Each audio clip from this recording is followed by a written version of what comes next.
अयोध्या जनपद की मिल्कीपुर विधानसभा उपचुनाव की तैयारी को लेकर सुहेल देव भारतीय समाज पार्टी एवं प्रदेश के मंत्री ओपी राजभर आज अयोध्या पहुंचे। सर्किट हाउस में भाजपा नेत्री लक्ष्मी सिंह एवं राम मंदिर समर्थक बबलू खान ने उनका स्वागत किया। मिल्कीपुर उपचुनाव को लेकर ओपी राजभर ने कहा कि उपचुनाव जनता भी जानती है और विपक्ष भी जानता है। 80% जनता सत्ता पक्ष के प्रत्याशी को वोट देता है। इसका कारण यह है कि विपक्ष अगर जीतेगा तो 2 साल रोना रोएगा कि हमारी सरकार नहीं है तो हम क्या करें। इस नाते जनता सत्ता पक्ष के साथ खड़ी रहती है। विपक्ष भी जानता है कि उपचुनाव ज्यादा सीट सत्ता पक्ष जीतता है। इसका उदाहरण यह है कि प्रदेश में 9 सीटों पर 7 सीटें सत्ता पक्ष ने जीती है। यह विपक्ष ही हल्ला कर रहा था कि 9 की 9 सीटें हम जीतेंगे। आखिर हश्र क्या हुआ? इस उपचुनाव को विपक्ष 2027 के चुनाव का सेमीफाइनल बना रहे थे। सेमीफाइनल तो बन गया 2027 की चुनाव का। रही बात मिल्कीपुर सीट की, जिस दिन काउंटिंग की डेट आएगी उस दिन देख लीजिएगा एनडीए का प्रत्याशी चुनाव जीतेगा। बाबा साहब अम्बेडकर पर गृह मंत्री अमित शाह की टिप्पणी को लेकर ओपी राजभर ने कहा कि जीवन भर कांग्रेस ने बाबा साहब अम्बेडकर का विरोध किया।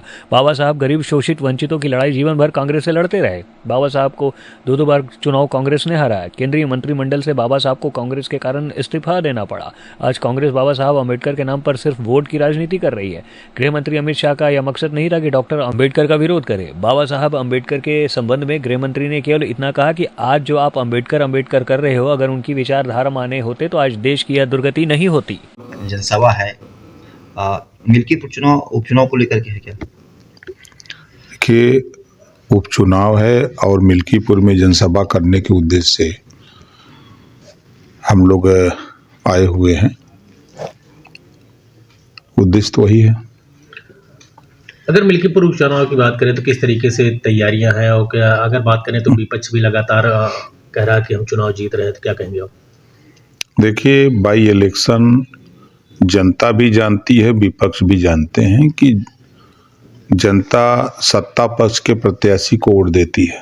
इस नाते देती है कि विपक्ष अगर जीतेगा तो वो 2 साल रोना रोएगा कि हमारी सरकार नहीं है तो हम क्या करें। इस नाते जनता सत्ता पक्ष के साथ खड़ी रहती है।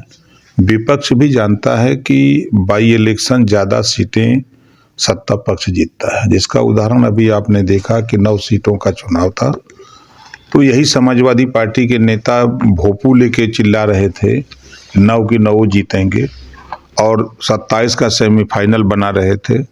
तो सेमीफाइनल तो बन गया 27 का, और 9 की 9 जीत गए। एहसास हो गया। और रही बात एक सीट का मिल्कीपुर का, तो आप लोगों के स्क्रीन पर जिस दिन काउंटिंग की डेट आएगी आप देखिएगा, एनडीए प्रत्याशी जो भी होगा वो चुनाव जीतेगा। ये जनता की आवाज है, हमारी नहीं। अवधेश प्रसाद का एक वीडियो वायरल हो रहा है, वो गौ की सेवा कर रहे हैं और लगातार अयोध्या को लेकर टीका टिप्पणी भी करते, क्या कहेंगे मंत्री जी?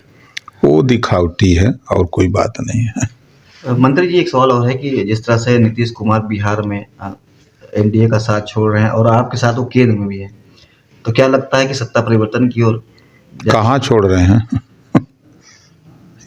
अभी तो मैं कल था बिहार, परसों नरसों हमारी उनकी बातचीत भी हुई, ऐसा कुछ तो नहीं है। नहीं है, बहुत सारी अटकलें लगाई जा रही है कि वो ऐसे विपक्ष के पास कोई काम तो है नहीं। वो शिक्षा पे चर्चा करने के लिए उसके पास नहीं है, रोहिणी आयोग की रिपोर्ट लागू करने की बात नहीं, स्वास्थ्य की चर्चा करने की उम्मीद है, उनके पास समय नहीं है। तो ये बिना वजह की चर्चा विपक्ष करता है। ठीक, धन्यवाद। किस तरह की तैयारियां? देखिए, सरकार कटिबद्ध है। कुंभ में लोगों को घूम घूम करके हमारे मिनिस्टर दूसरे स्टेटों में जा करके वहाँ निमंत्रण दे रहे हैं। वहाँ लोगों को यहाँ सुरक्षा, लोग आवें और आराम से लोग स्नान करें और लोग व्यवस्थित चले जाएं, इसके लिए सरकार कटिबद्ध है। पूरी तरह से सरकार महाकुंभ के लिए काम पे लगी हुई है। एक आखिरी सवाल है राजभर जी की, अभी गृह मंत्री जी का एक बयान आया था अम्बेडकर जी को लेकर के, और यहाँ पे कांग्रेस ने मार्च निकाला था और खुद ज्ञापन देते वक्त बाबा साहब अम्बेडकर का जो पोस्टर था वो पैरों तरह कुचल कर ज्ञापन वो लोग दे रहे थे। देखिए, जीवन भर कांग्रेस ने बाबा साहब डॉक्टर अम्बेडकर जी का विरोध किया। बाबा साहब डॉक्टर अम्बेडकर गरीब, कमजोर, वंचित, शोषित, पिछड़े, दलित, अल्पसंख्यक की लड़ाई लड़ते रहे। किससे लड़ते थे? कांग्रेस से। कांग्रेस ने नहीं माना। बाबा साहब को 2 बार चुनाव कांग्रेस ने हराया। बाबा साहब डॉक्टर अम्बेडकर को केंद्रीय मंत्रिमंडल से रिजाइन देना पड़ा कांग्रेस की वजह से। और आज कांग्रेस बाबा साहब डॉक्टर अम्बेडकर के नाम पर सिर्फ वोट की राजनीति कर रही है और माननीय गृह मंत्री जी का ये मकसद नहीं था कि बाबा साहब डॉक्टर अम्बेडकर का विरोध या कोई बात। बाबा साहब डॉक्टर अम्बेडकर के संबंध में माननीय गृह मंत्री जी का कहना था कि भाई आज जो आप अम्बेडकर जी कर रहे हो, तो ये बात अगर अम्बेडकर की विचारधारा को माने होते तो आज देश की ये दुर्गति नहीं होती। आज जिस बात को राहुल जी या कांग्रेस के नेता बोल रहे हैं कि पिछड़ों के साथ, दलितों के साथ, अल्पसंख्यक के साथ अन्याय हो रहा है, तो 50 साल तो शासन यूपी में आपका था, दिल्ली में आप लंबे समय तक शासन किए, तो आपने इन लोगों के विषय में क्यों नहीं ख्याल किया? आज जब हम लोग काम कर रहे हैं उनके लिए, दवाई का इंतजाम हो रहा है, रोजगार की व्यवस्था हो रही है, नौकरी जो कल तक बिकती थी आज ब्रिलियंट लड़के नौकरी पा रहे हैं, तो ये विपक्ष को बुरा लग रहा है। उन लोगों का बाबा साहब डॉक्टर अम्बेडकर जी से कुछ लेना देना नहीं है, सिर्फ उनके नाम पर वोट की राजनीति कर रहे हैं। एक और सवाल, कांग्रेस की बात आपने कही है, तो अभी हाल ही में पूर्व प्रधानमंत्री डॉक्टर मनमोहन सिंह का स्वर्गवास हुआ और उनकी यात्रा निकली। कांग्रेस ये एलिगेशन लगा रही है कि उनको वो सहूलियत नहीं मिली जो मिलनी चाहिए थी उनको। कांग्रेस के रेजिंग में बाबू जगजीवन राम जी की डेथ हुई थी। कांग्रेस ने उनके साथ क्या सलूक किया था याद है? कांग्रेसियों से पूछिएगा कि बाबू जगजीवन राम की जब डेथ हुई तो आपने उनके साथ क्या सलूक किया।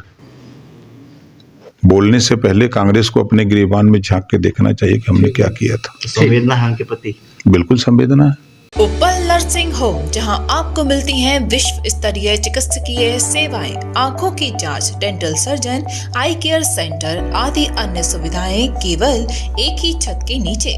उपल नर्सिंग होम, जहां के प्रमुख डॉक्टर्स हैं विशाल उप्पल, डॉक्टर जयती उप्पल, डॉक्टर वीना उप्पल, डॉक्टर RK उप्पल।